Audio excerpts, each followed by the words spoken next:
The winter wind slashed through Manhattan like sharpened glass, swirling snow across sidewalks that glowed an eerie white under the street lamps. The city was wide awake, yet strangely quiet, muffled by layers of ice. On a deserted bus stop near 56th and Madison, a lone man stood hunched beneath a flickering light. Henry Miles wrapped his arms tightly around himself, the seams of his faded olive jacket stretched thin from years of use. In his other hand, he clutched a worn manila folder, inside, 5 resumes, each one a painful reminder of 5 more "we regret to inform you" emails. He watched his breath cloud into the freezing air, his chest tightening with exhaustion. 46 years old. Once a respected structural engineer. Now a widower, a father fighting to stay hopeful, and for tonight, homeless again. He tried not to think about his son, Noah. Or the truck where he slept. Or the job he hoped would come someday but never did. The red pharmacy sign across the street flickered, 8:41 p.m. The bus was late. Snow began to soak through Henry's worn boots, numbing his toes. He exhaled deeply, focusing on the distant city lights. And then, heels clicked sharply on the icy pavement. A woman approached through the storm. She looked around 30, maybe younger, wearing a tailored blouse and skirt far too thin for the weather.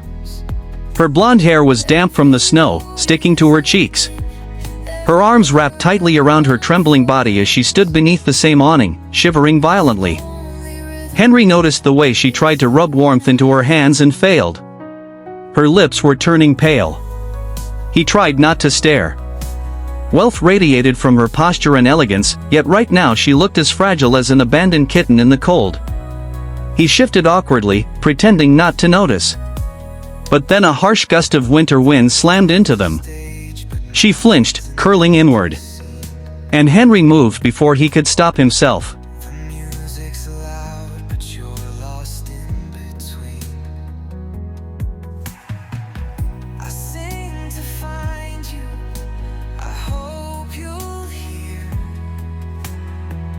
He pulled off his jacket. It wasn't much, frayed, thin, barely warm, but it was all he had. "You'll freeze," he murmured. The woman snapped her gaze toward him, startled. You don't have to." "I know," Henry said softly. "But I've already lost enough today. This coat is the one thing I can still give." She hesitated, but he gently draped it over her shoulders. Warmth swept over her instantly. The coat smelled like soap, maybe coffee, maybe something familiar. She pulled it closer involuntarily, her eyes softening for the first time that night. "Thank you," she whispered. Henry nodded, hugging himself against the cold. Silence settled between them again, snow drifting like feathers around the bus stop. After a few moments, she asked quietly, "What's your name?" "Henry." She paused. "I'm Claire." "Nice to meet you, Claire," he replied, breath shaky. "You shouldn't have given me your jacket," she said softly. He smiled faintly. "Probably not. But I couldn't just stand here and watch you freeze." Before she could respond, headlights cut through the storm. The bus pulled up with a hiss, doors swinging open. Claire took a step toward it but hesitated. "Do you have somewhere to go?" Henry forced a small nod. "Somewhere." He didn't mention the rusted truck behind an abandoned warehouse. She reached into her purse and held out a business card. "If you ever need anything, call me." Henry accepted it only out of politeness, sliding it into his folder. Kind words from strangers rarely meant anything. Claire boarded the bus, glancing back one last time. The coat hung around her like armor. And then she was gone. Henry watched the red taillights disappear into the snowfall, the cold biting into his bones. Yet what made him shiver wasn't the winter, it was the strange warmth lingering in his chest. The feeling that for the first time in months, someone had looked at him, not through him. He whispered to no one, "Maybe tomorrow," and began the long walk back to his truck. When he finally reached the warehouse lot, the familiar shape of his old Chevy appeared through the snow, waiting like an exhausted friend. He climbed inside, breath trembling, and pulled out a tin box. Inside were 2 faces, his wife Lily and their little boy Noah. He pressed the photo to his forehead, whispering their names into the cold. Tonight felt different. He didn't know why. But something had shifted, quietly, powerfully. As Henry drifted to sleep, he didn't know that miles away, Claire Langston, CEO of one of New York's biggest companies, had just discovered the single item inside his jacket pocket that would change both their lives forever.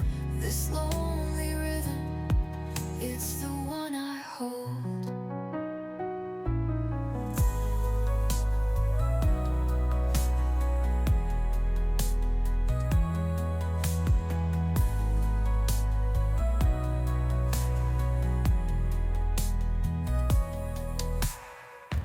The world's a stage, but mine's an empty scene.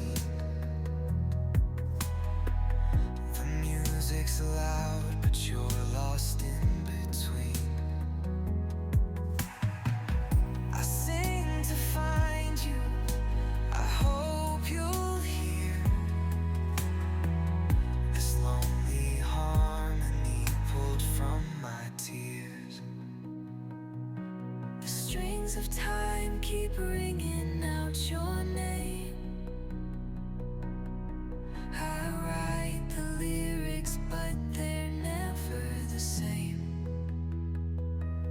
Falling out of tune as I reach for your face. The symphony of love floats in empty space. Echoes in the dark, your voice still hums. A tune that dances when the silence comes. Every note is aching, every word unfolds. This lonely rhythm, it's the